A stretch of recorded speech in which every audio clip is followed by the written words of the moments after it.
Bismillahirrahmanirrahim. Assalamualaikum warahmatullahi wabarakatuh. Alhamdulillahirabbil alamin, hamdan katsiran tayyiban mubarakan fihi kama yuhibbu rabbuna wa yarda. Allahumma shalli wa sallim ala habibina al-Mustafa Muhammad bin Abdillahil Amin sallallahu alaihi wasallam wa ala alihi wa sahbihi ajma'in. Yaqulullahu tabaraka wa ta'ala, ya ayyuhalladzina amanu taqullaha haqqa tuqatih wa la tamutunna illa wa antum muslimun. Wa qala laqad kana lakum fi rasulillahi uswatun hasanatun liman kana yarjullaha wal yawmil akhir wa dzakarallaha katsiran. Amma ba'd. Alhamdulillah, jemaah yang dirahmati Allah Ta'ala, pagi yang berbahagia ini kajian tentang Syama'il At-Tirmidzi atau Syama'il Muhammadiyah masuk kepada bab tentang cincin Rasulullah sallallahu alaihi wasallam yang pada bab ke-12 kemarin telah diterangkan dalam hadis-hadis tersebut tentang ciri dari dan sifat dari cincinnya Rasulullah sallallahu alaihi wasallam, yakni terbuat dari perak, kemudian mata cincinnya juga terbuat dari perak yang bertuliskan Muhammadur Rasulullah, yang digunakan oleh Nabi Muhammad sallallahu alaihi wasallam untuk memberikan stempel jika beliau mengeluarkan surat atau untuk dokumen-dokumen penting negara. Dan kata Abdullah bin Umar dalam riwayat yang sahih, Nabi Muhammad sallallahu alaihi wasallam tidak memakai cincin ini. Dan cincin inilah yang kemudian diturunkan oleh Rasulullah kepada wakil-wakilnya setelah Rasulullah wafat, Abu Bakar, Umar, dan Utsman. Di zaman Utsman masuk ke sebuah sumur yang disebut dengan Sumur Arish. Kemudian cincin yang kedua adalah yang terbuat dari perak juga, tetapi yang mata cincinnya terbuat dari batu permata atau batu Habasyi. Batu Habasyi yang dimaksud warnanya karena hitam atau memang dia berasal dari Habasyi atau dari Afrika, dan ini menurut para alim ulama kita. Kemudian pada bab yang ke-13 ini adalah pelengkap dari bab sebelumnya, masih terkait dengan cincin Rasul sallallahu alaihi wasallam, tetapi di sini lebih kepada bagaimana Rasulullah menggunakan cincin tersebut ketika berada di tangan. Apakah di sebelah kanan atau sebelah kiri dan diletakkan di jari yang mana. Nah, pada bab ini Al-Imam rahimahullah ta'ala mengatakan babu ma jaa fi takhattumi Rasulillahi sallallahu alaihi wasallam, bab tentang tata cara menggunakan atau mengenakan cincin. Ya, tata cara Rasul sallallahu alaihi wasallam, kaifiyahnya ketika Rasulullah menggunakan cincin tersebut, dan pada bab ini terdapat 10 hadis. Hadis yang pertama diriwayatkan oleh Al-Imam rahimahullah ta'ala kepada Ali bin Abi Thalib radhiyallahu anhu, beliau mengatakan anna Nabiy sallallahu alaihi wasallam kana yalbasu khatamahu fi yaminihi. Adalah Nabi Muhammad sallallahu alaihi wasallam ketika beliau memakai cincin, maka beliau pakaikan di sebelah kanannya. Ini yang pertama. Kemudian hadis yang kedua juga mirip sebagaimana hadis yang sebelumnya. Kemudian hadis yang berikutnya diriwayatkan kepada Abdullah bin Ja'far. Diriwayatkan kepada Abdullah bin Ja'far, hadisnya juga sahih. Beliau mengatakan kana Rasulullah sallallahu alaihi wasallam yatakhattamu fi yaminihi. Adalah Nabi Muhammad sallallahu alaihi wasallam ketika memakai cincin, maka beliau memakai cincin pada tangan sebelah kanan. Pada tangan sebelah kanan atau tangan kanannya. Ini semakna dengan hadis yang sebelumnya. Kemudian hadis yang berikutnya juga sama, diriwayatkan kepada Abdullah bin Ja'far. Adalah Nabi Muhammad sallallahu alaihi wasallam kana yatakhattamu fi yaminih. Sama teksnya mirip, berbeda sedikit. Adalah Rasul sallallahu alaihi wasallam ketika beliau memakai cincin, maka beliau memakai di tangan kanannya. Baik. Kemudian hadis yang berikutnya diriwayatkan kepada Jabir bin Abdullah. Kepada Jabir bin Abdullah radhiyallahu anhu anna Nabiy sallallahu alaihi wasallam kana yatakhattamu fi yaminihi. Adalah Rasulullah memakai cincin pada sebelah kanannya. Hadis yang berikutnya juga demikian, ya. Dari hadis Abdullah bin Abbas, beliau juga memakai cincin. Kata Abdullah bin Abbas, Rasulullah memakai cincin pada sebelah tangan kanannya. Baik, kemudian hadis yang berikutnya diriwayatkan kepada Abdullah bin Umar. Kepada Abdullah bin Umar, hadis ini sahih, diriwayatkan juga oleh Imam Al-Muslim. Abdullah bin Umar, dilihat pada halaman 80 ya. Abdullah bin Umar radhiyallahu anhu mengatakan anna Nabiy sallallahu alaihi wasallam ittakhadha khataman min fiddatin wa ja'ala fassuhu mimma yali kafahu wa naqasa fihi Muhammadur Rasulullah wa naha an yakusa ahadun alihi wa huwa alladhi saqata min mu'aykibin fi bi'ri aris.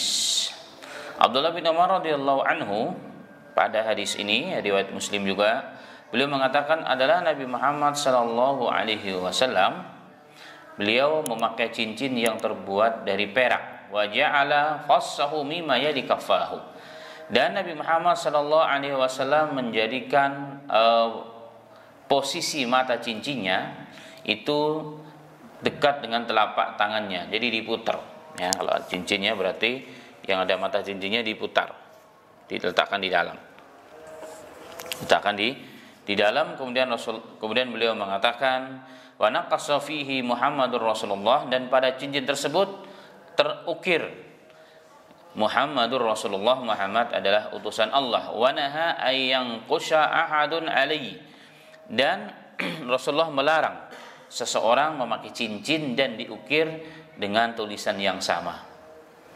Ya, selain Rasulullah tidak boleh orang itu membuat cincin dengan cincin yang bermata perak yang diukir dengan tulisan Muhammadur Rasulullah. Kemudian dan cincin inilah walladzi saqata, inilah yang jatuh kemudian di sumur Mu'aqib, di sumur Aris di zaman Utsman bin Affan, yang tadi disampaikan bahwa cincin ini cincin untuk stempel sebagai tanda seorang pemimpin suatu negara. Ini yang dipakai oleh Rasulullah, tetapi dipakai hanya untuk stempel. Ya, dipakai untuk stempel sebagaimana dalam hadis yang sebelumnya Abdullah bin Umar mengatakan Rasulullah tidak memakai, dipakai hanya untuk menyetempel saja. Tapi pada sini Rasulullah memakainya. Berarti memakainya sewaktu-waktu, dan beliau memutar mata cincinnya yang bertuliskan Muhammadur Rasulullah, yang tertulis ukiran dan tulisan Muhammadur Rasulullah pada sebelah telapak tangannya. Baik. Kemudian hadis yang berikutnya hadis yang sahih tapi mauquf, diriwayatkan kepada Ja'far bin Muhammad dari bapaknya Muhammad. Qala kana al-Hasan wal Husainu yatakhattamani fi yasarihima. Adalah Hasan dan Husain dalam sanad yang sahih. Hasan dan Husain kedua cucunya Rasulullah sallallahu alaihi wasallam, keduanya memakai cincin tetapi dipakaikan di sebelah kirinya. Di sebelah kirinya. Hadisnya riwayatnya sahih kepada beliau, tapi bukan dari Rasulullah. Ini kepada kepada sahabat Rasul, bahkan cucunya Rasulullah sallallahu alaihi wasallam. Nanti akan dibahas mana yang lebih afdal dan mana yang lebih nyunnah. Taib, hadis yang berikutnya adalah hadis yang diriwayatkan kepada Anas bin Malik radhiyallahu anhu annahu sallallahu alaihi wasallam kana yatakhattamu fi yaminihi, adalah Rasulullah memakai cincin pada sebelah kanannya. Kemudian pada riwayat yang lain juga demikian. Tetapi ada sebagian diriwayatkan dari Qatadah an Anas bin Malik an Nabi sallallahu alaihi wasallam annahu kana yatakhattamu fi yasari wa huwa hadisun la yasihu aidan. Ada hadis yang bertentangan dengan hadis-hadis yang tadi di atas, bahwa Rasul sallallahu alaihi wasallam memakai cincin pada sebelah kirinya, tetapi hadisnya tidak sahih katanya. Kalau memakai cincin pada sebelah kiri dinisbahkan kepada Rasul, itu hadisnya tidak sahih. Yang sahih Rasulullah memakai cincin pada sebelah kanan. Sedangkan nisbahnya kepada kedua cucunya Rasulullah pada sebelah kiri itu sahih. Ya, sekali lagi, dari seluruh hadis yang tadi dinukilkan oleh Al-Imam rahimahullahu taala, Rasulullah memakai cincin pada sebelah kanan semuanya. Baik dari Abdullah bin Umar, baik dari Ja'far, baik dari Ali, baik dari Abdullah bin Abbas, Abdullah bin Umar, Anas bin Malik, semua meriwayatkan Rasulullah memakai cincin pada sebelah kanannya, tangan kanannya. Sedangkan menurut keterangan jika ada riwayat yang memakai cincin sebelah kiri nisbah kepada Rasulullah, hadisnya tidak sahih. La yasihu aidan, tidak sahih. Kata Al-Imam At-Tirmidzi rahimahullahu taala, dan jika dinisbahkan kepada Hasan dan Husain maka hadisnya sahih. Jadi itu bukan hadis ya. Namanya hadis mauquf tapi sesungguhnya bukan hadis Nabi Muhammad SAW, apalagi jika bertentangan dengan perbuatan Rasul.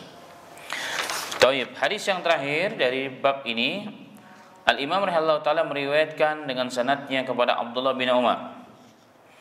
Abdullah bin Umar mengatakan, ittakhadha Rasulullah sallallahu alaihi wasallam khatam min dahabin fakana yalbasuhu fi yaminihi wattakhadha an-nasu khawatima min dahabin fatrahahu sallallahu alaihi wasallam wa qala la albasuhu abadan fataraha an-nasu khawatimahum.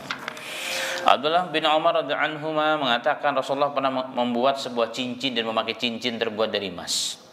Maka tabadi komando seluruh sahabat ya, manusia, kebanyakan manusia bukan seluruhnya, para sahabat Rasulullah tentunya yang punya kemampuan, semua mereka pun kemudian beli cincin dan dipakai cincinnya, dipakai pada sebelah kanan.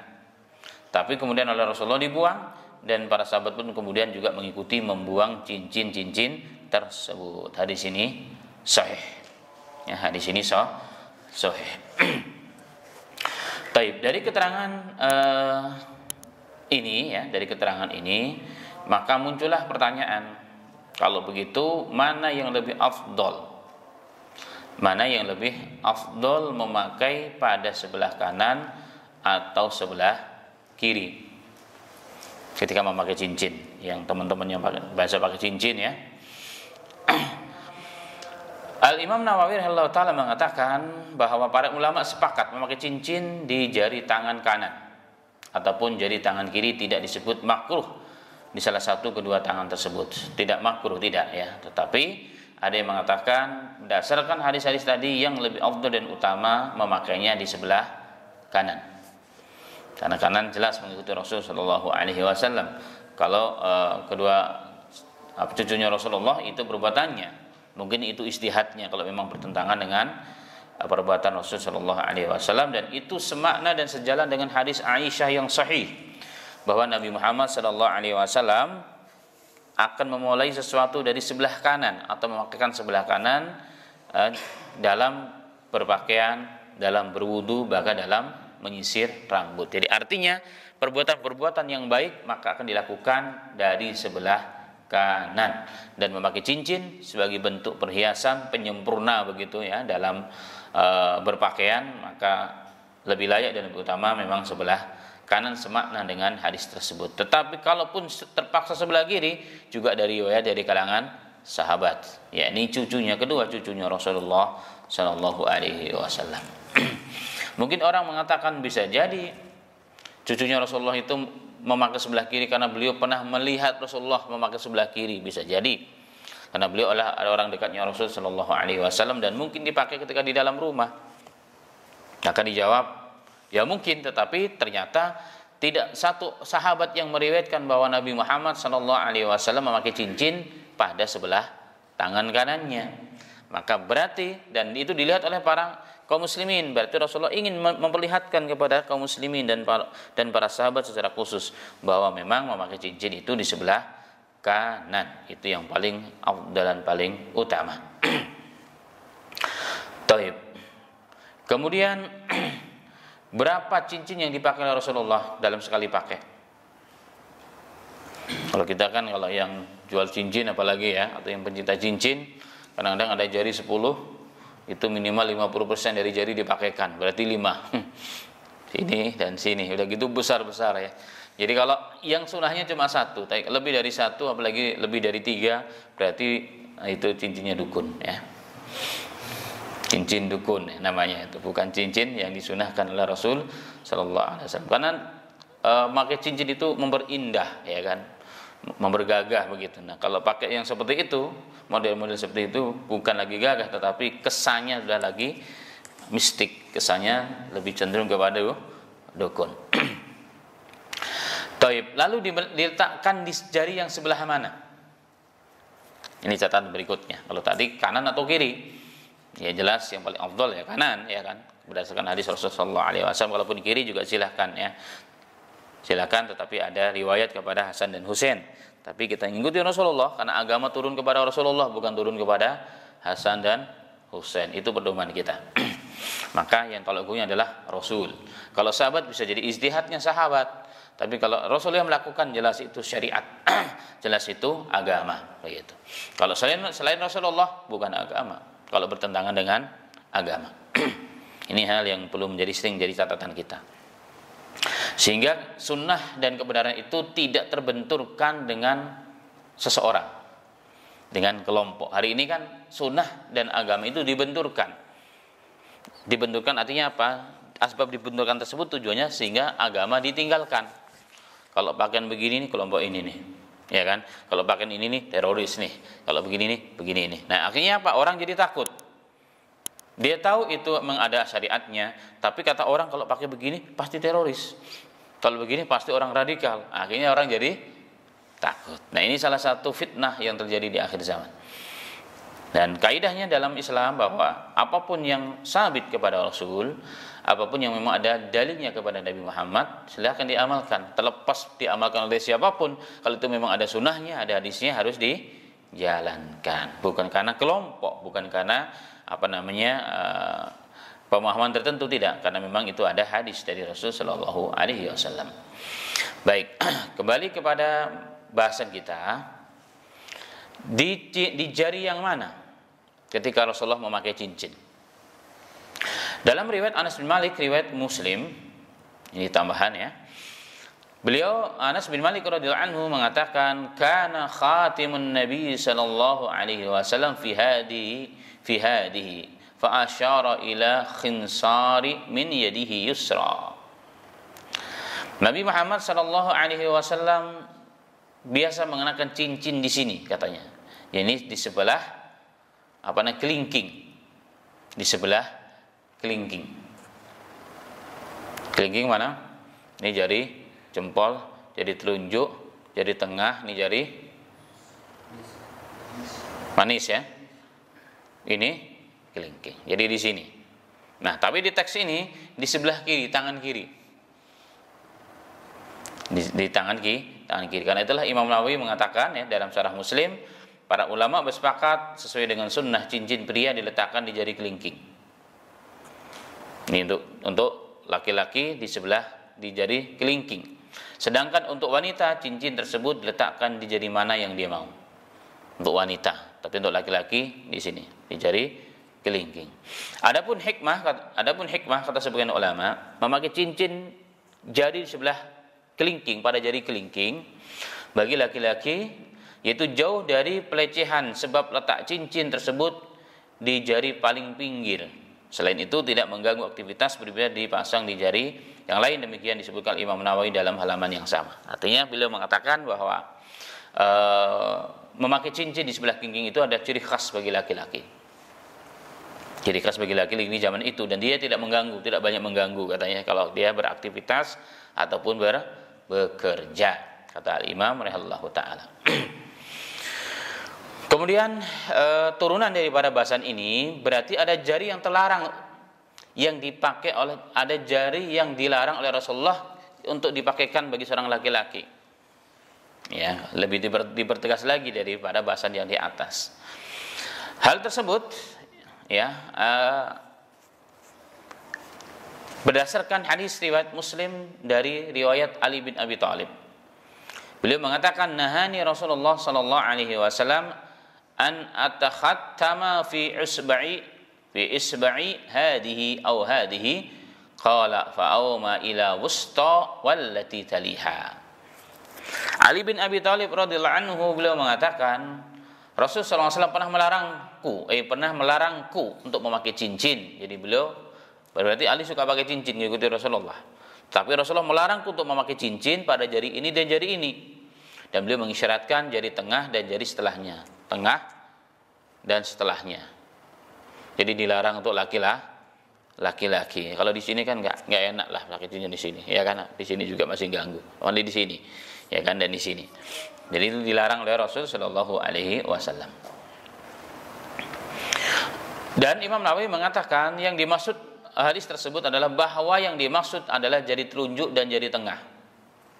Kata beliau jari telunjuk, jari tengah. Jadi bukan jari ini dan jari ini, jari telunjuk dan jari tengah, kata Imam Nawawi. Tapi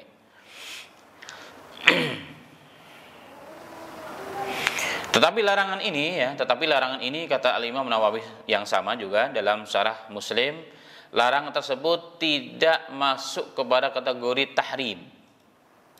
Tidak masuk kategori haram, alias kalau kita melakukan itu dosa, tetapi hanya namanya larangan makruh tanzih.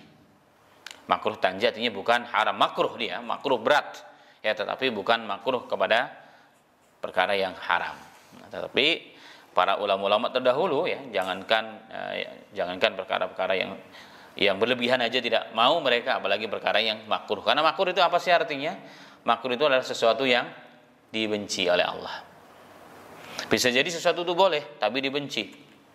Oh, Anda boleh masuk di sini, tapi tetap saya benci kepada kamu, kan begitu kurang lebihnya. Jadi tetap dalam bab tatanan mahabbah ini hal yang tidak baik, sama sekali tidak baik. Dan para ulama dahulu mereka menjauhkan diri dari hal-hal yang dimakruhkan, hal-hal yang dimakruhkan. Apa yang diantara makruh yang tidak haram? Contohnya seperti mau ke masjid makan bawang merah atau bawang putih mentah. Rasulullah memakruhkan itu. Karena apa? Karena mengganggu orang lain, dan mereka juga terganggu, yang mencatat, yang hadir mencatat seluruh lafaz apa yang kita baca saat itu. Baik. Kemudian muncul pertanyaan berikutnya. Seorang laki-laki jelas kalau dia memakai cincin dengan niat ittiba kepada Rasul, dengan tidak berlebihan ya, dengan tidak menggunakan cincin-cincin yang dilarang oleh Rasulullah, maka mendapat pahala. Lalu bagaimana dengan wanita?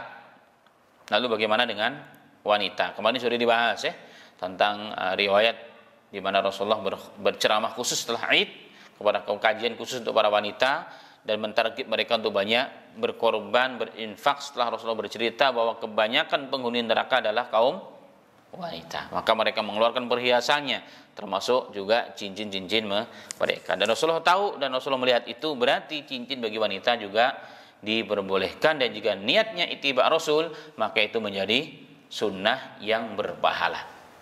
Jadi bukan hanya belinya mahal-mahal, tetapi juga ada nilai ibadahnya di sisi Allah Subhanahu wa taala. Dan untuk wanita boleh emas, ya boleh emas.